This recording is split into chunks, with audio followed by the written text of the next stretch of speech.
الحمد لله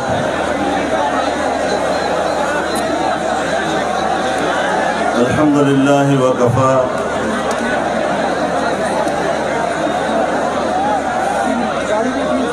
والصلاة والسلام على سيد الرسل وخاتم الأنبياء وعلى آله وصحبه ومن بهديه مهتدى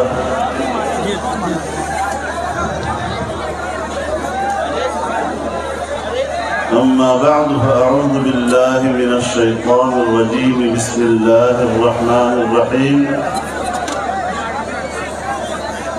يريدون ليطفئوا نور الله بأفواههم والله متم نوره ولو كره الكافرون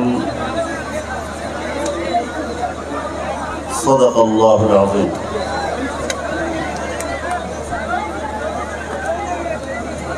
میرے مجلس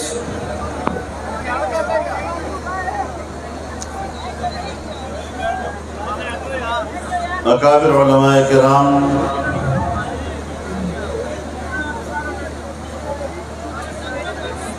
بزرگان ملت،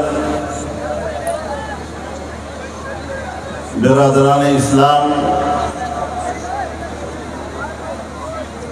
شمع رسالت کے پروانوں،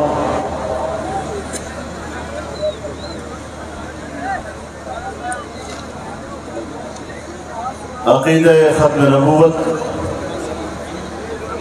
کے جانثاروں،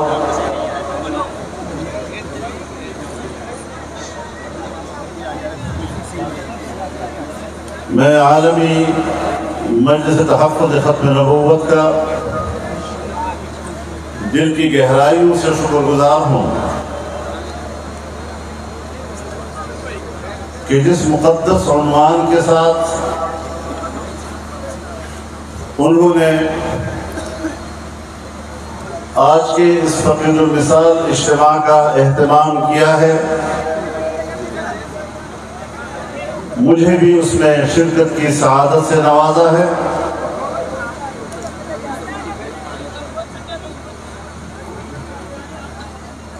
اور ہم سب انتہائی قدر کی نگاہ سے دیکھتے ہیں ان کی جد و جہد کو، اور یہ کہ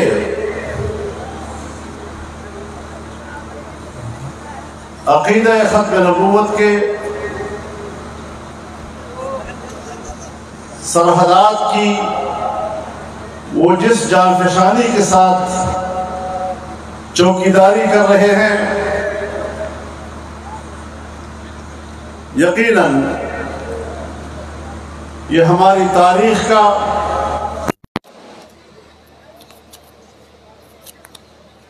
ایک ناقابل فراموش حصہ ہے،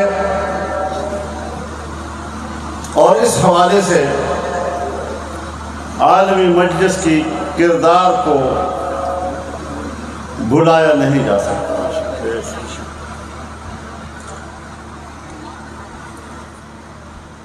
میرے محترم دوستو،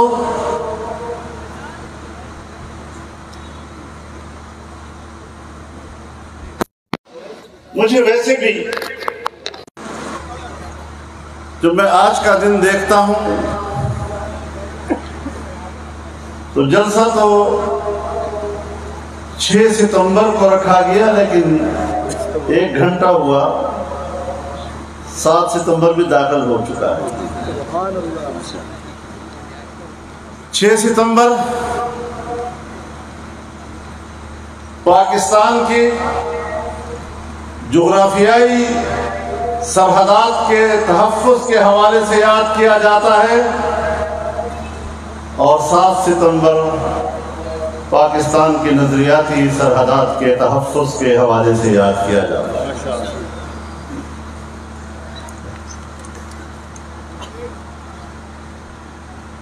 سرحدات کی جنگ میدانوں میں لڑی گئی، اور ہمارے سپوتوں نے قربانیاں دی، زندہ دلان لاہور نے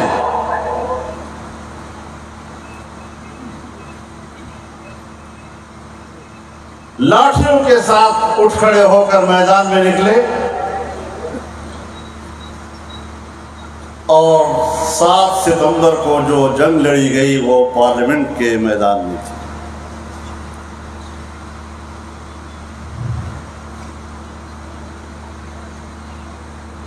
اب یہ ہماری تاریخ کا حصہ ہے اور ہم نے تاریخ کے اس حصے کو زندہ رکھنا ہے۔ اس جذبے کو ہم نے نئی نسلوں کے حوالے کرنا ہے۔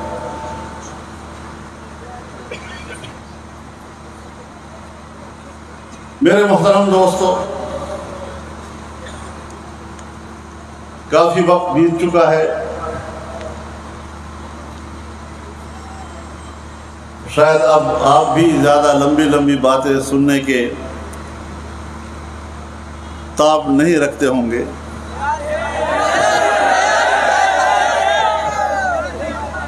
یا شاید میں بولنے کی تاب نہ رکھوں۔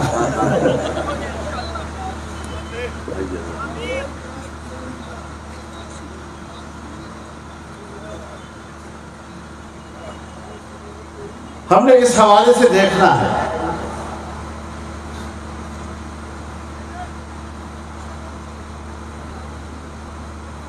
کہ اللہ رب العزت نے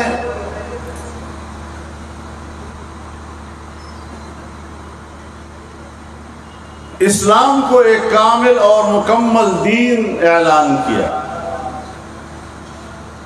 اليوم اکملت لکم دینکم واتممت علیکم نعمتی۔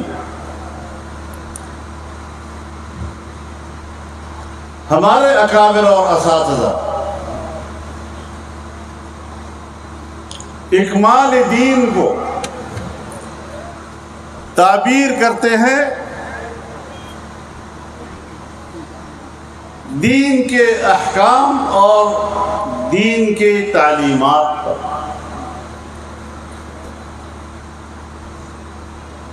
وَأَتْمَمْتُ عَلَيْكُمْ نِعْمَتِي، اور میں نے اپنی نعمت تم پر تمام کر دی۔ اتمام نعمت کو تعبیر کرتے ہیں اس دین کی حاکمیت سے۔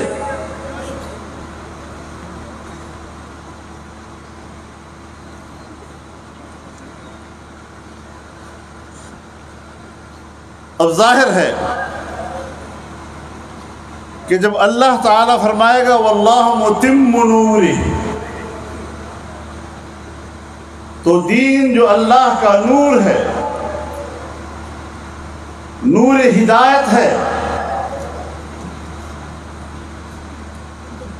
وہ جب اتمام کا تقاضا کرتا ہے تو اس کا معنی یہ ہے کہ وہ حاکمیت کا تقاضا کرتا ہے۔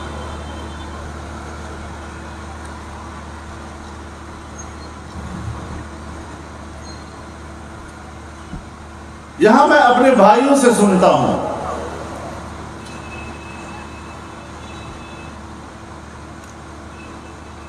کہ ختم نبوت ایک غیر سیاسی عنوان ہے۔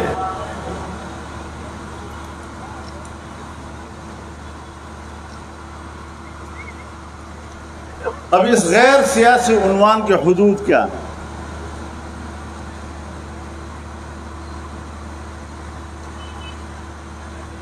کہاں تک یہ عنوان غیر سیاسی ہے؟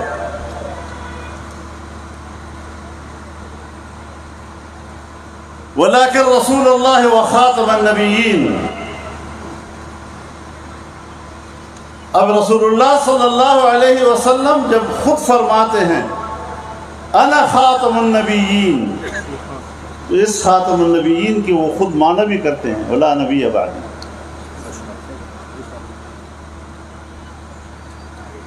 اب یہی لا نبی بعدی آپ نے ختم نبوت کے حوالے سے بھی فرما دیا، انا خاتم النبیین لا نبی بعدی،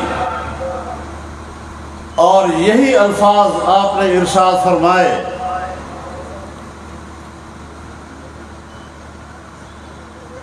کانت بنو اسرائیل تسوسهم الانبیاء کلما ہلک نبی خلفہ آخر ولا نبی بعد، کہ بنی اسرائیل کی سیاست انبیاء کیا کرتے تھے، ایک جاتا تھا دوسرا اس منصب کو سنبھالتا تھا، اب آخری میں ہوں ولا نبی بعد۔ تو ختم نبوت باعتبار عقیدے کے وہاں بھی اس کی تعبیر لا نبی بعدی، اور ختم نبوت باعتبار سیاست کے وہاں بھی لا نبی بعدی، میرے بعد کوئی نبی نہیں آئے۔ لہذا جو قوت اس بات کی کوشش کر رہی ہیں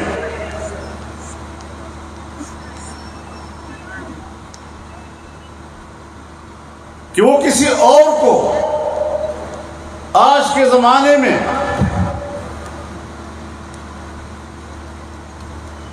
انسانیت سے بطور نبی کے منوائیں، وہ سن لیں کہ وہ سایہ لا حاصل کر رہے ہیں، اس لیے کہ عقیدہ ختم نبوت یہ لاوارث نہیں ہے۔ لیکن میں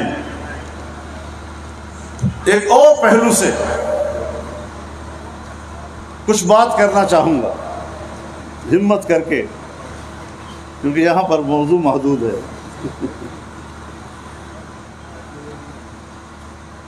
کہ سارا دباؤ پاکستان پر کیوں؟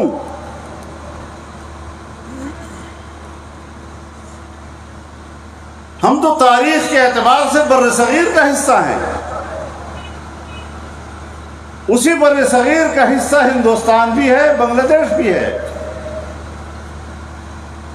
اور اسی بر صغیر کا حصہ پاکستان بھی ہے۔ ہمارے پڑوس میں افغانستان بھی ہے، ہمارے پڑوس میں ایران بھی ہے، اس کے علاوہ بھی اسلامی دنیا ہے، لیکن ایک پاکستان کے اوپر دباؤ کیوں؟ صرف پاکستان کو نشانہ کیوں بنایا جا رہا ہے؟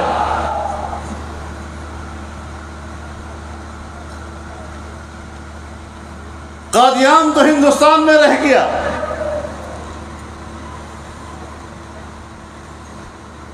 اس مرکز کے حوالے سے تو وہاں کوئی پریشر نہیں، لیکن ایک پاکستان کو نشانہ بنایا جا رہا ہے۔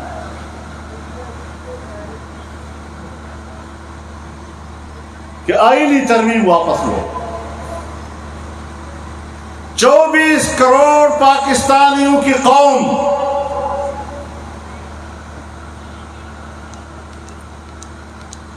وہ تو آئین میں اپنی ترمیم واپس لیں، لیکن چند افراد پر مشتمل ایک چھوٹا سا ٹولہ وہ آئینی ترمیم کو قبول نہ کرے۔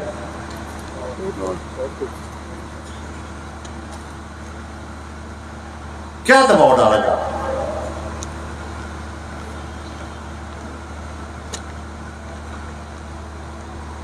صرف ایک حوالے سے نہیں، کبھی اسرائیل کو تسلیم کرانے کے حوالے سے پاکستان پر دباؤ،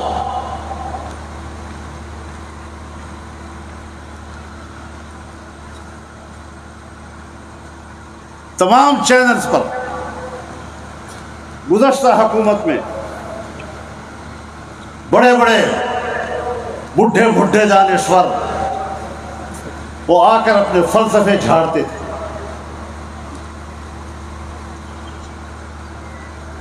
ان کو اسرائیل کی تسلیم کرنے میں تو اپنا مفاد نظر آتا ہے، لیکن اپنے فلسطینی بھائیوں کے خون پر ان کو رحم نہیں آتا۔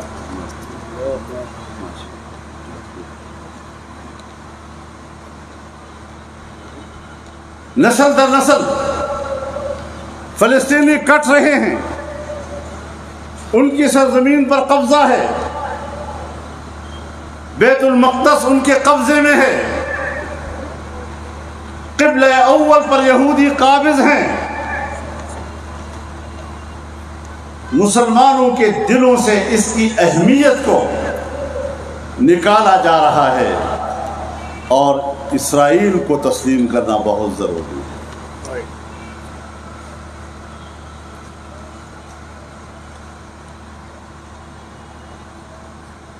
پھر آپ دیکھیں کہ اقتصادی حوالے سے امریکہ ہو یا مغربی دنیا اور پوری دنیا کی سرمایہ دارانہ قوتیں، اس نے صرف پاکستان کو اپنا نشانہ کیوں بنایا ہوا ہے؟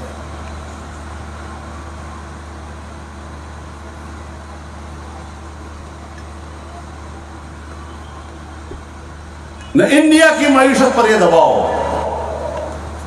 نہ بنگلہ دیش کی معیشت پر یہ دباؤ، نہ افغانستان کی معیشت پر یہ دباؤ، حالانکہ وہ 20 سالہ جنگ سے گزرے ہیں، نہ ایران کی معیشت پر یہ دباؤ، جو دن رات امریکہ مرد آباد کی باتیں کرتے ہیں۔ ایک پاکستان کے اوپر یہ دباؤ کیوں رکھا جا رہا ہے؟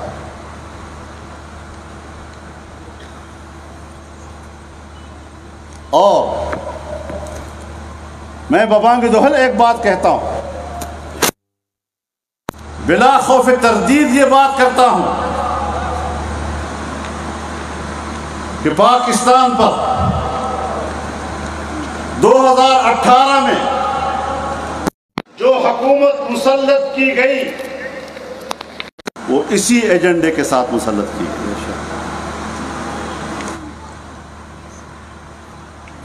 اسی ایجنڈے کے ساتھ۔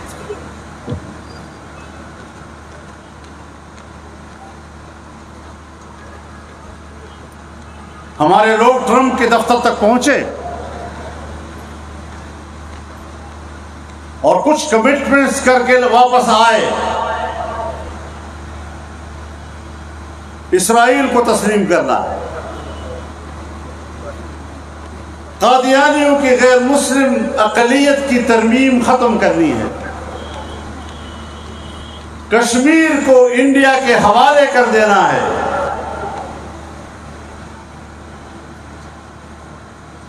جس طرح فلسطین کو اسرائیلیوں کے حوالے کیا۔ اس ایجنڈے کے تحت ایک حکومت اس ملک پر مسلط کی گئی، اور میں 2012 سے ایک بات کہہ رہا ہوں، اور ایک لمحے کے لیے میرے موقف میں جھول نہیں آیا۔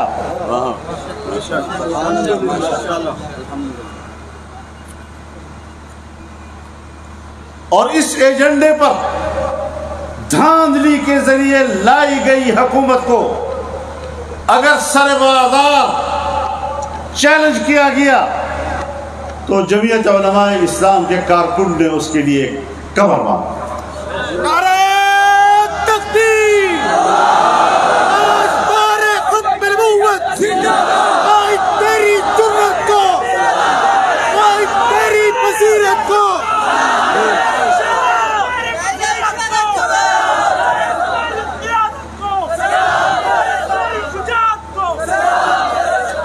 صاف بات ہے کہ پہلے ملک کے اندر سیاسی عدم استحکام لاؤ، چنانچہ 1916 کے بعد 2016 کے بعد سیاسی عدم استحکام لایا گیا۔ پاکستان کے اندر بیرونی سرمایہ کاری کے راستے روکے گئے، چین کی بہت بڑی سرمایہ کاری، اس کا راستہ روکنے کی کوشش کی گئی، اور جب سی پیک معاہدہ ہو گیا، کام شروع ہو گیا، تو امریکہ کو ہوش آیا، ان کی اداروں کو ہوش آیا،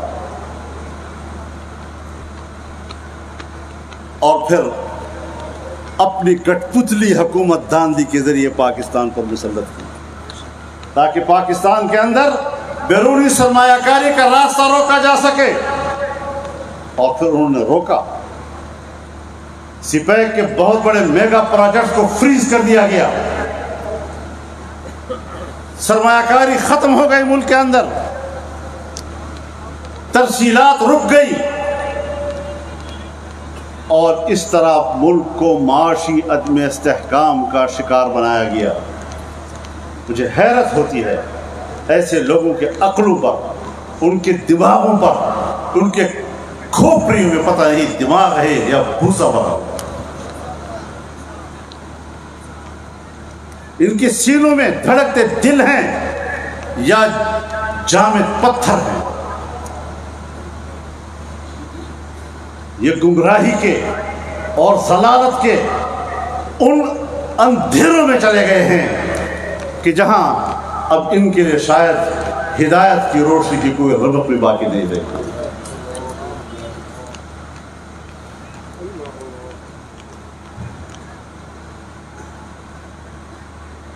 لیکن ایک بات بتا دوں آپ کو، ہر آدمی کے ذہن میں ایک سوال تو ہوتا ہے۔ ہمارے ہاں تو ایک رواج بڑھ گیا ہے، ایک دن آپ کی حکومت آئے، ہم نے صوبہ خیبر پختونخوا میں بلدیاتی الیکشن کے پہلے مرحلے میں اکثریت حاصل کر لی، تو مجھے یاد ہے ایک خاتون اینکر ہمارے جمعیت کے ایک ترجمان سے پوچھتے ہیں، اب تو صوبہ خیبر پختونخوا میں بلدیاتی الیکشن جمعیت نے جیت لیا ہے، اب تو وہاں پر مہنگائی نہیں ہوگی نا؟ اس نے کہا اللہ کی بندی، بلدیاتی الیکشن پالیسیوں کو فیصلہ نہیں کیا کرتے، کچھ عقل سے کام لو۔ اس قسم کی چیزیں اس لیول پر کی جاتی ہیں، پھر عام آدمی کیا سوچے گا؟ چنانچہ میں آپ کو اپنا ایک لفظ یاد دلانا چاہتا ہوں۔ جب میں نے عمران خان کی حکومت کے خاتمے سے پہلے کئی جلسوں میں کہا تھا کہ اس نے ہمیں دلدل کی طرف دھکیلا ہے، اور میں نہیں دیکھ رہا کہ آنے والی کوئی حکومت ملک کو اس معاشی دلدل سے نکال سکے گی۔ ہم نے حق ادا کیا ہے، باقی جنگ ہم نے اپنے حجم کے مطابق لڑ دی۔ جتنا تمہارا ووٹ ہو سی اتنا تمہارا کردار ہو۔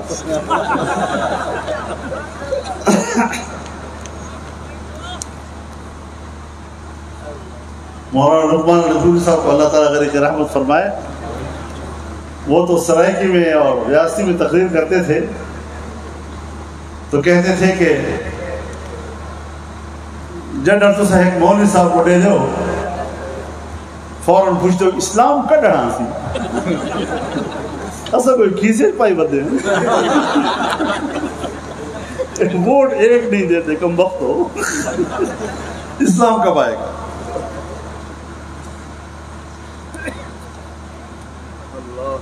تو اپنے حجم کے مطابق اور اپنے بساط کے مطابق ایک جنگ لڑی، لیکن ملک کو یکجہتی کی بھی ضرورت ہے۔ جب معاشی عدم استحکام آتا ہے تو پھر ملک کے مختلف علاقوں میں بغاوتیں شروع ہو جاتی ہیں۔ ہم نے وہ یکجہتی برقرار رکھنا چاہیے تاکہ ریاست میں بغاوتیں نہ اٹھے۔ لیکن میں نے اس دن بھی یہاں ایک بہت بڑے اجلاس میں کہا کہ دلدل کا لفظ جانتے ہو؟ دلدل، دلدل اس کو کہتے ہیں کہ جس سے آدمی نکلنے کی کوشش کرتا ہے لیکن دھستا چلا جاتا ہے۔ انہوں نے ایسے دلدل کی طرف پاکستان کو دھکیلا، اور اب شور و غوغا کا مقصد صرف یہ ہے کہ دنیا کو پیغام دیا جائے کہ پاکستان میں استحکام نہیں ہے، اور جو اپنے آپ کو بڑا کہتے ہیں جی کہ ہم تو دیانتدار لوگ ہیں، بڑے پاک دامن لوگ ہیں، تو ان ایمانداروں کو چین نے بھی ہاتھ روکے ہوئے ہیں، سعودی عرب نے بھی ہاتھ روکے ہوئے ہیں، امارات نے بھی ہاتھ روکے ہوئے ہیں، پاکستان کے تمام دوست ممالک نے ہاتھ روکے ہوئے ہیں کہ اگر وہ ایماندار دوبارہ آتے ہیں تو ہم پاکستان میں پیسہ ضائع کرنے کے لیے تیار ہیں۔ کہاں گئی بات؟ تو اس حوالے سے بھی ہم نے سوچنا ہے یا نہیں سوچنا؟ ہم جو پاکستان میں مسلح جنگ نہیں چاہتے، اسی لیے کہ مسلح جنگ سے فائدہ کوئی اور اٹھائے گا، عنوان ہمارا ہوگا، اور عدم استحکام پاکستان میں پیدا کر کے پاکستان کو ٹکڑے ٹکڑے کرنا چاہیں گے۔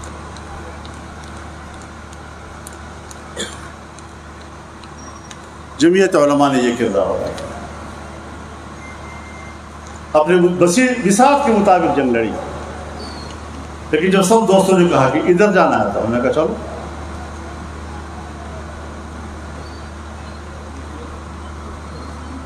یہ ساری چیزیں آپ کو سمجھنی ہوں۔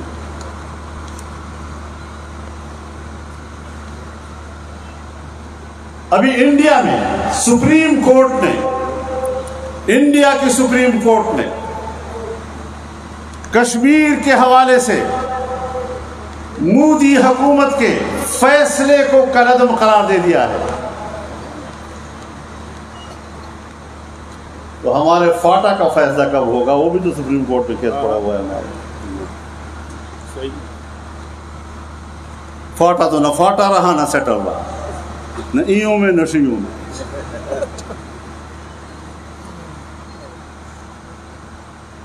جس امن کے لیے 11-12 آپریشنز کیے گئے، آج بھی وہاں صورتحال جو کہ تو ہے،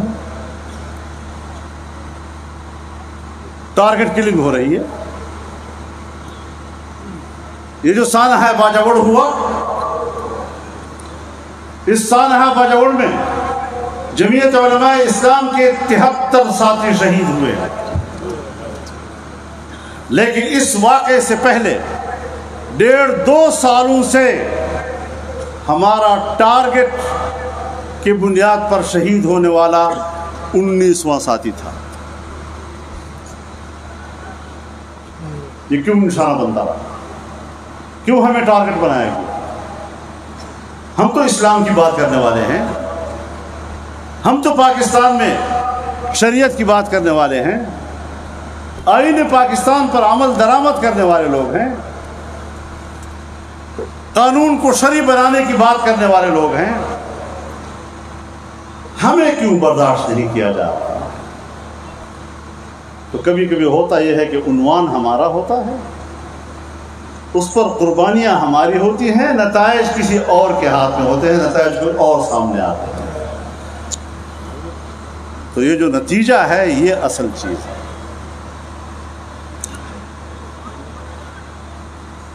علماء کرام جانتے ہیں، ایک ہے تدبیر، ایک ہے تدبر۔ تدبیر اور تدبر دونوں کا مادہ ہے دال بے رے، یعنی النظر علی دبر الامور، کہ جو بھی فیصلہ کرو، تدبیر کرو، تدبر کرو، تو اپنے معاملات کے انجام پر پہلے نظر ڈالو۔ پھر جو انسانی اور بشری قوت میں جو آپ کے بس میں ہے آپ کریں، نتائج پھر بھی اللہ کے ہاتھ میں۔ لیکن صرف جذبے کی بنیاد پر اٹھ کھڑا ہو جانا اور خود کو انجام سے بے خبر رکھنا، اور سیاست و حکومت، حضرت شیخ زکریا صاحب رحمہ اللہ فرماتے ہیں کہ حکومت الہیہ کے لیے اور امارت اسلامیہ کے لیے قوت بمنزل رکن کے ہے، بغیر قوت کے جنگ نہیں لڑی جاتی۔ تو جس میدان میں ہے اس میدان کی قوت حاصل کرو، سیاسی قوت حاصل کرو، پارلیمانی قوت حاصل کرو۔ تو پارلیمانی قوت تھی آپ کے پاس، تو صحابہ کرام اور اہل بیت اطہار کا بل پاس ہوا یا نہیں؟ الحمدللہ الحمدللہ۔ قائد جمعیت مولانا فضل الرحمان زندہ باد، اکابر علماء دیوبند زندہ باد، قائد جمعیت مولانا فضل الرحمان زندہ باد۔ اب وہ جب بل پاس ہوا ہے، ہمارے صدر عارف کیا ہے دہلوی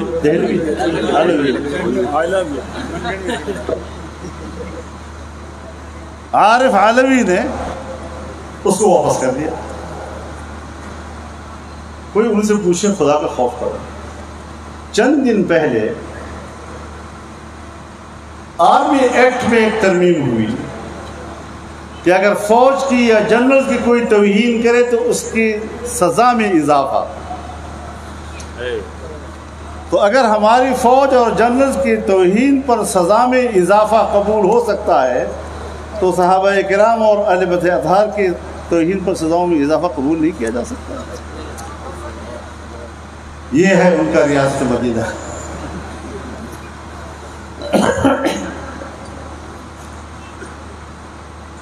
ریاست مدینہ کے معنی کیا ہے؟ قانون سب کے لیے برابر ہونا چاہیے. قانون کی نظر میں سب ایک ہونے چاہیے، یہی کہتے ہیں نا. لیکن وہی قانون اگر ان کے خلاف متوجہ ہوتا ہے، نہیں ہمارے خلاف نہیں، کہاں گیا تمہارا ریاست مدینہ کا فلسفہ؟ وہ قانون آپ کے خلاف نہیں. اور اگر ریاست مدینہ ہو اور قانون ریاست مدینہ کا ہو اور پاکستان میں وہ نافذ العمل ہو تو پھر تو آپ کو چوراہے پہ کھڑا کیا جائے گا. تمہیں اپنے جرائم کو پتا ہے؟ تم کہاں کھڑے ہو؟